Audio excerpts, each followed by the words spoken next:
Baik, teman-teman sekalian yang saya hormati, pada materi kali ini saya akan membicarakan tentang gaya kepemimpinan generasi kedua di perusahaan keluarga PT Poli Daya Guna Perkasa. Oke, jadi judul materi kali ini adalah gaya kepemimpinan generasi kedua di perusahaan keluarga PT Poli Daya Guna Perkasa. Diteliti oleh Vina, Honorata, dan Franz. Oke.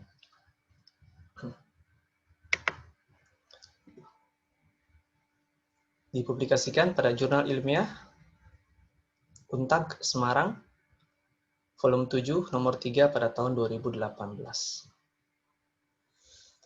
Jadi dari judul ini memang kita bisa memahami bahwa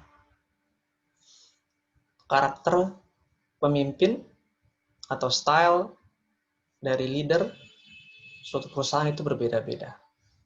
Apalagi di sini kita mencoba untuk menganalisis perusahaan keluarga, apakah ada perbedaan gaya kepemimpinan antara generasi pertama, generasi kedua, dan generasi ketiga, dan seterusnya. Apakah sama? Di mana generasi kedua bisa belajar dengan sangat baik bagaimana cara mengelola perusahaan ketika generasi pertama ini masih hidup. Jangan sampai ketika pindah generasi justru perusahaan malah tidak berkinerja, yang pada gilirannya malah mengalami kebangkrutan. Nah, jadi memang diperlukan inovasi, ya, diperlukan bagaimana generasi kedua, generasi ketiga bisa belajar dengan baik pada keberhasilan generasi pertama dalam membangun usahanya. Ya, bagaimana dalam menekan tingkat pemborosan, ya, menjadikan usaha lebih efisien, yang pada gilirannya pendapatan perusahaan akan mengalami peningkatan. Keberlanjutan usaha merupakan suatu hal mutlak. Nah, ya, keberlanjutan usaha merupakan suatu hal yang mutlak. Memang betul, ya. Sebab kalau tidak berlanjut, ya berarti perusahaannya berhenti beroperasi, dan ini tentu berbahaya. Terlebih lagi untuk family business atau bisnis keluarga.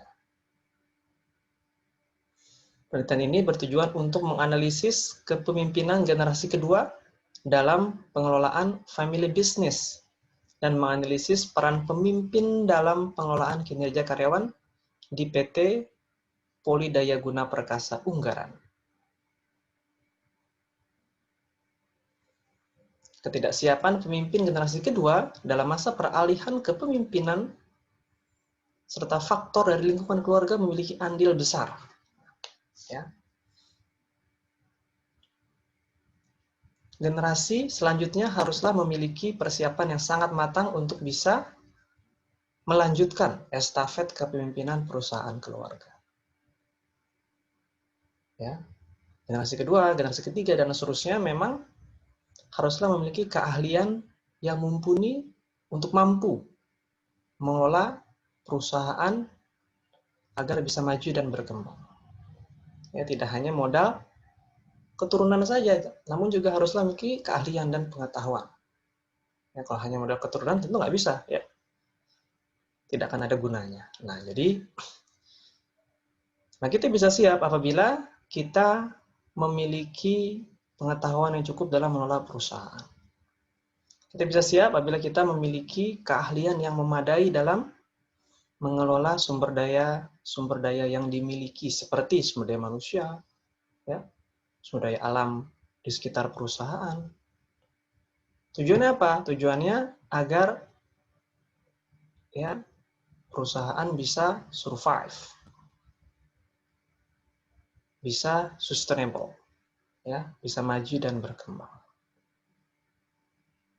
Sehingga tidak heran bisa dikatakan ketidaksiapan pemimpin generasi kedua dan faktor lingkungan keluarga memiliki peran yang sangat penting, ya, memiliki andil yang besar. Bagaimanapun juga, mengelola perusahaan keluarga ini memang tidak mudah. Ya. Namun hal ini bisa dilakukan apabila pemimpin bertindak profesional dan tidak membedakan apabila ada anggota keluarga yang mengalami kesalahan, yang melakukan kesalahan.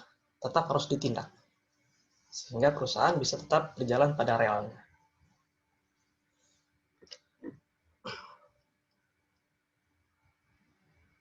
Jadi, kesiapan generasi dan lingkungan keluarga memiliki andil yang besar atas keberhasilan serta upaya dari suksesor, ya, upaya dari suksesor atau pemilik perusahaan ketika ia memimpin perusahaan.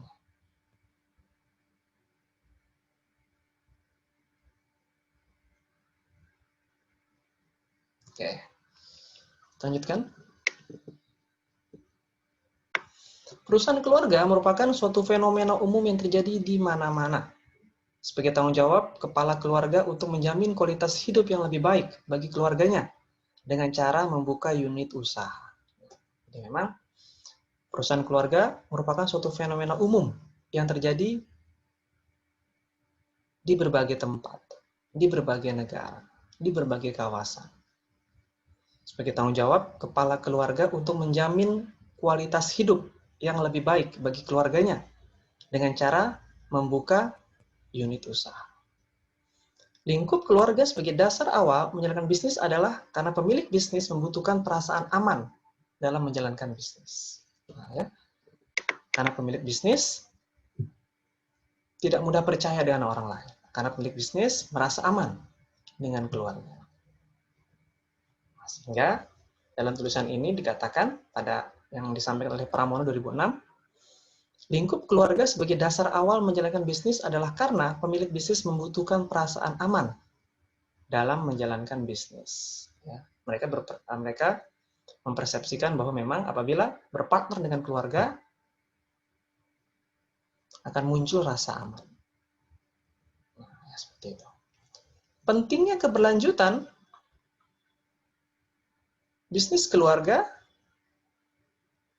sangat penting, ya, mengingat ada semacam mitos yang melekat pada suatu perusahaan keluarga bahwa generasi pertama membangun, generasi kedua menikmati, dan generasi ketiga menghancurkan. Nah, ini berbahaya, ya. Ini yang tidak boleh terjadi.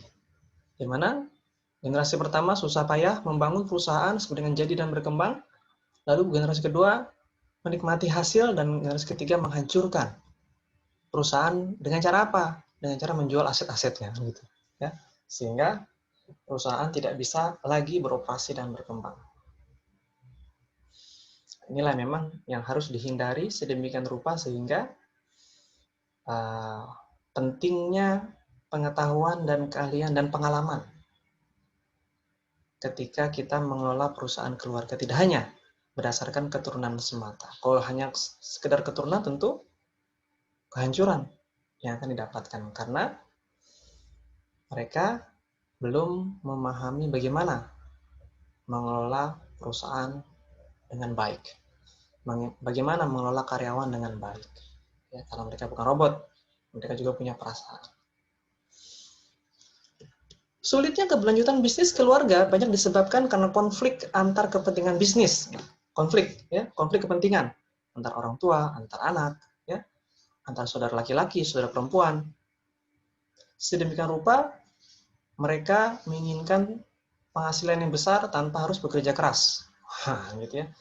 Menginginkan gaji yang besar tanpa harus melewati proses.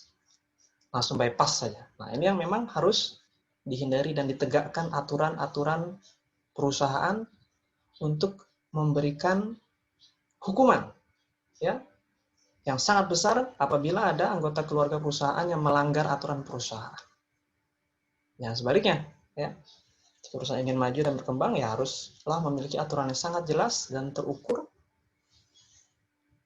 pada seluruh karyawan, utamanya pada seluruh anggota keluarga wajib, ya, mengikuti aturan-aturan yang ada, dan jika tidak, maka harus dihukum sesuai dengan kesalahan yang dilakukan. Jadi saya ulangi lagi, sulitnya keberlanjutan bisnis keluarga banyak disebabkan karena konflik antar kepentingan bisnis dan kepentingan keluarga yang disebabkan oleh adanya perbedaan antar nilai keluarga dan nilai bisnis. Nah, ya. antara nilai keluarga dan nilai bisnis. Nah, memang berbeda, ya. Bisnis adalah bisnis, tidak bisa kita campur adukan antara keluarga dan bisnis. Nah, itu memang harus betul-betul terpisah, tidak bisa digabung-gabungkan. Konflik antar keluarga seperti konflik tujuan, gaya hidup dan kerja, konflik menyangkut kendali perusahaan, ya, serta konflik antar keluarga dan karyawan yang berkaitan dengan profesionalitas dan kepercayaan. Ya, berkaitan dengan profesionalitas. Tentu tidak semuanya anggota keluarga memiliki profesionalitas yang tinggi. Tidak juga semuanya karyawan di luar anggota keluarga memiliki profesionalitas yang rendah. Atau tidak semuanya juga dari anggota keluarga ini bisa dipercaya.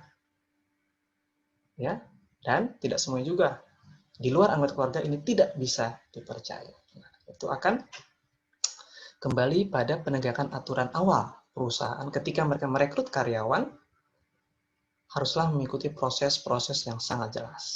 Tidak bisa potong kompas, ya, tidak bisa mentang-mentang ini dari keluarga pendiri, maka langsung saja ya harus sama tahapannya.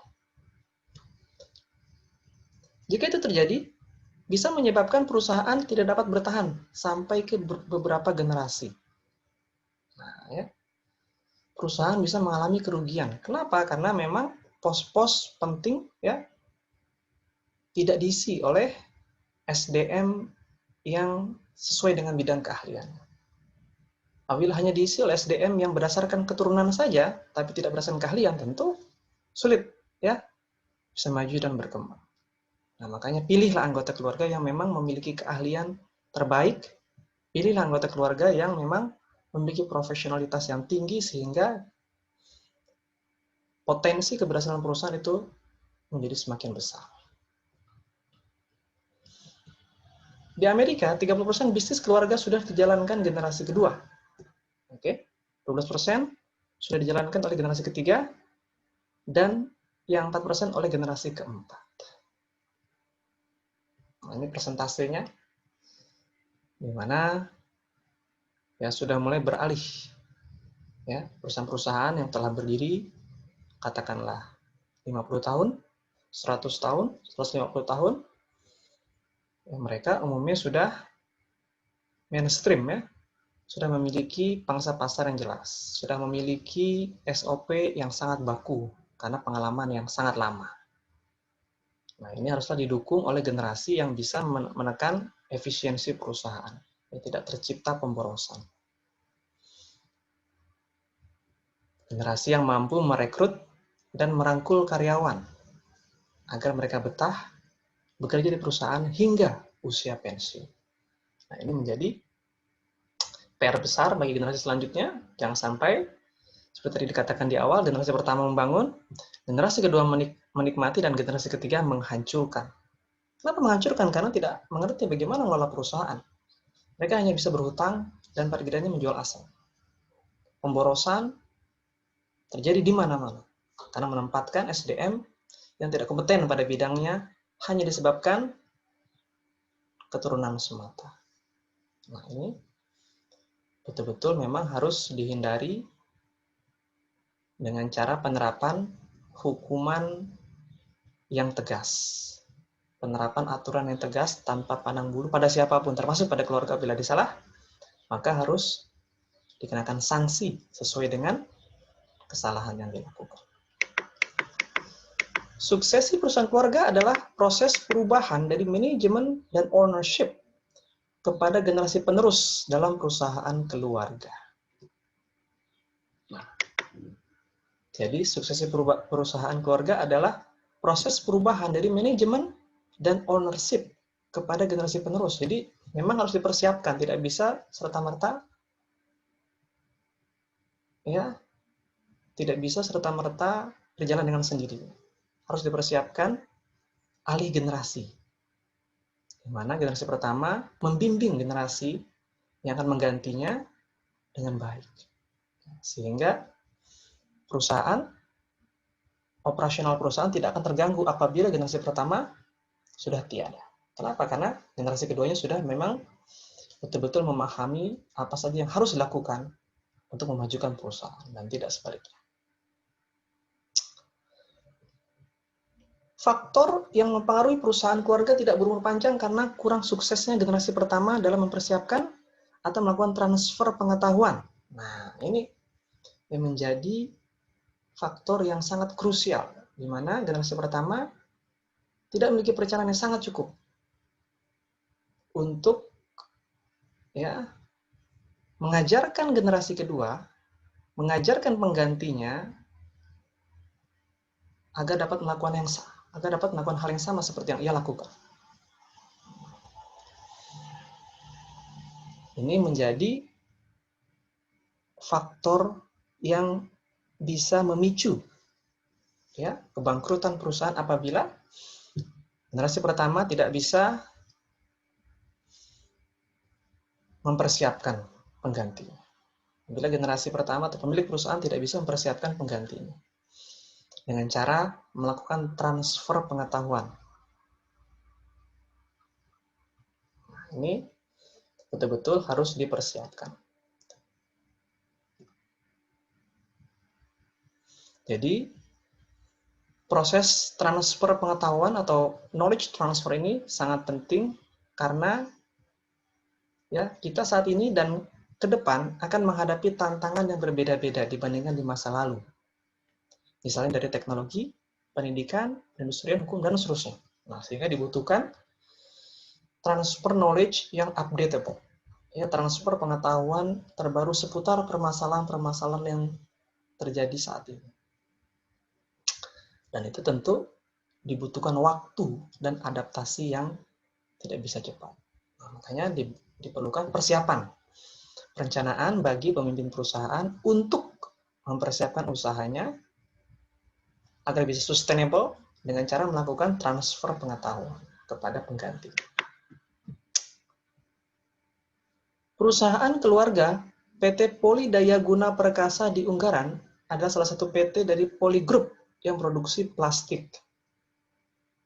Nah, ini salah satu contohnya, perusahaan Poli Daya Guna Perkasa, di mana telah berdiri sejak tahun 1987.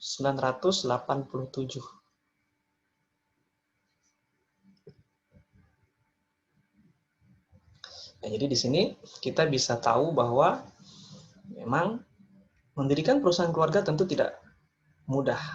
Itu berbeda dengan kita mencari pengganti di luar anggota keluarga.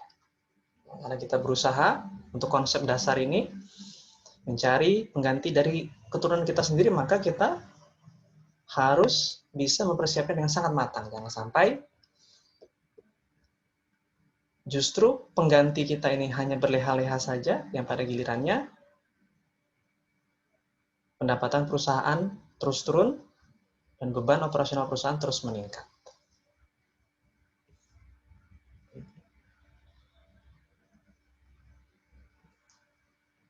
Ini contohnya adalah PT Poli Daya Guna yang berdiri tahun 1987. Pendiri perusahaan juga merupakan pemimpin perusahaan atau pemimpin generasi pertama. Selama beroperasi, pemimpin generasi pertama dibantu oleh anak-anaknya dalam mengawasi jalannya perusahaan. Pendiri perusahaan atau pemimpin generasi pertama meninggal dunia pada akhir tahun 2011. Secara tidak langsung, kewenangan akan perusahaan diteruskan anak-anaknya sebagai pemimpin pada generasi kedua. Nah, fenomena bisnis menarik terjadi pada proses suksesi dan saat kepemimpinan generasi kedua. Nah, ini kematangan generasi kedua akan diuji.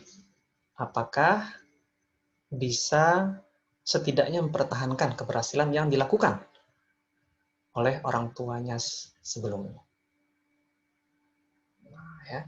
Nah, ini menjadi bahan pembelajaran yang sangat menarik. Apakah generasi kedua bisa melanjutkan estafet kepemimpinan orang tuanya sebagai generasi pertama atau tidak? Nah, ini akan terlihat pada